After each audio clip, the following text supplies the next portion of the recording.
45. After Priggery, what? Published in The Spectator, Volume 175, 7th of December 1945, and reprinted in Present Concerns, 1991. No doubt Priggery is a horrid thing, and the more moral the horrider.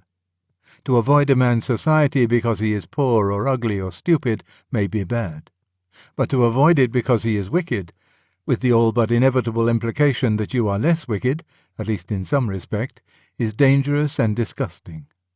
We could all go on to develop this theme at any length and without the slightest effort. Smug, complacent, pharisaical, Victorian, parable of the Pharisee and the publican. It writes itself. Upon my word, I have some difficulty in bridling the pen. But the real question is, what are we to put in the place of Priggery? Private vices, we were taught long ago, are public benefits, which means that when you remove a vice, you must put a virtue in its place, a virtue which will produce the same public benefits. It will not do simply to cut out Priggery and leave it at that. These reflections rose out of the sort of conversation one often has. Suppose a man tells me that he has recently been lunching with a gentleman who we will call Cleon. My informant is an honest man and a man of goodwill. Cleon is a wicked journalist, a man who disseminates for money falsehoods calculated to produce envy, hatred, suspicion, and confusion. At least, that is what I believe Cleon to be. I have caught him lying myself. But it does not matter for purposes of the present argument whether my judgment of Cleon is correct or no.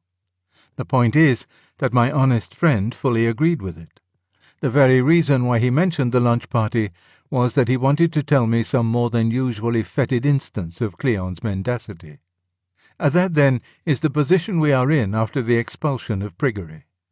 My friend believes Cleon to be as false as hell, but he meets him on perfectly friendly terms over a lunch table.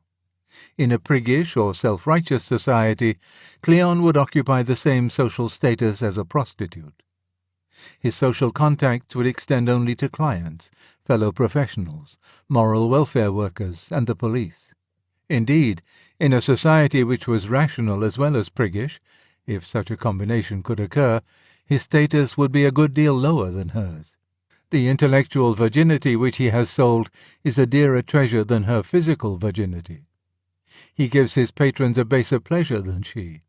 He infects them with more dangerous diseases. Yet not one of us hesitates to eat with him, drink with him, joke with him, shake his hand, and, what is much worse, very few of us refrain from reading what he writes. It will hardly be maintained that this complaisance springs from a sudden increase of our charity. We are not associating with Cleon, as a friar or a clergyman from a mission or a member of the Salvation Army might associate with the prostitute. It is not our Christian love for the villain that has conquered our hatred of the villainy. We do not even pretend to love the villain. I have never in my life heard anyone speak well of him. As for the villainy, if we do not love it, we take it as a thing of course, with a tolerant laugh or a shrug. We have lost the invaluable faculty of being shocked, a faculty which has hitherto almost distinguished the man or woman from the beast or the child. In a word, we have not risen above Priggery, we have sunk below it. The result is that things are a good deal too easy for Cleon. Even when the rewards of dishonesty are strictly alternative to those of honesty, some men will choose them. But Cleon finds he can have both. He can enjoy all the sense of secret power and all the sweets of a perpetually gratified inferiority complex, while at the same time having the entree to honest society. From such conditions, what can we expect but an increasing number of Cleons? And that must be our ruin. If we remain a democracy, they render impossible the formation of any healthy public opinion. If, absit omen, the totalitarian threat is realized, they will be the cruelest and dirtiest tools of government. I submit, therefore, that the rest of us must really turn to the old and priggish habit of sending people to Coventry. And I am not quite convinced that we need to be prigs in doing so. The charge brought against us, Cleon himself will do it very well, possibly next week, will be that in cold-shouldering a man for his vices, we are claiming to be better than he. This sounds very dreadful, but I wonder whether it may not be a turnip ghost. If I meet a friend in the street who is drunk and pilot him home, I do, by the mere act of piloting him, imply that I am sober. If you press it, this implies the claim that I am, for that one moment and in that one respect, better than he. Mince it as you will, the mere brute fact is that I can walk straight and he can't. I am not saying in the least that I am in general a better man. Or again, in a lawsuit, I say I am in the right and the other man is in the wrong. I claim that particular superiority over him. It is really quite off the point to remind me that he has qualities of courage, good temper, unselfishness, and the like. It may well be so. I never denied it. But the question was about the title to a field, or the damage done by a cow. Now it seems to me that we can, and should, blackball Cleon at every club, and avoid his society, and boycott his paper, without in the least claiming any general superiority to him. We know perfectly well that he may be in the last resort a better man than we. We do not know by what stages he became the thing he is, nor how hard he may have struggled to be something better. Perhaps a bad heredity, unpopularity at school, complexes, a disgraceful record from the last war, but one still nagging him on wakeful nights. A disastrous marriage. Who knows? Perhaps strong and sincere political convictions first bred intense desire that his side should prevail, and this first taught him to lie for what seemed a good cause, and then, little by little, lying became his profession. God knows, we are not saying that we, placed as Cleon, would have done better. But for the moment, however it came about, and let us sing non nobis loud enough to lift the roof, we are not professional liars, and he is. We may have 100 vices from which he is free, but on one particular matter we are, if you insist, better than he. And that one thing which he does and we do not do is poisoning the whole nation. To prevent the poisoning is an urgent necessity. It cannot be prevented by the law, partly because we do not wish the law to have too much power over freedom of speech, and partly, perhaps, for another reason.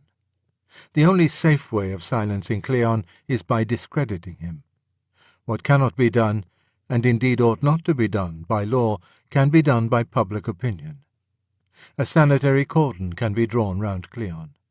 If no one but Cleon's like read his paper, much less meet him on terms of social intercourse, his trade will soon be reduced to harmless proportions. To abstain from reading, and, a fortiori, from buying, a paper which you have once caught telling lies, seems a very moderate form of asceticism. Yet how few practice it. Again and again I find people with Cleon's dirty sheets in their hands. They admit that he is a rogue, but one must keep up with the times, must know what is being said. That is one of the ways Cleon puts it across us. It is a fallacy. If we must find out what bad men are writing, and must therefore buy their papers, and therefore enable their papers to exist, who does not see that this supposed necessity of observing the evil is just what maintains the evil?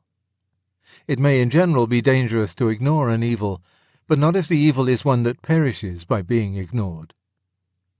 But, you say, even if we ignore it, others will not. Cleon's readers are not all the half-heartedly honest people whom I describe. Some of them are real rascals like Cleon himself. They are not interested in truth. That, no doubt, is so. But I am not convinced that the number of thoroughgoing rascals is large enough to keep Cleon afloat. In the present tolerant age, he has the support and countenance not only of the rascals, but of thousands of honest people as well. Is it not at least worth our while to try the experiment of leaving him and the rascals alone? We might try it for 5 years. Let him for 5 years be sent to Coventry. I doubt if you will find him still rampant at the end. And why not begin today by countermanding your order for his paper?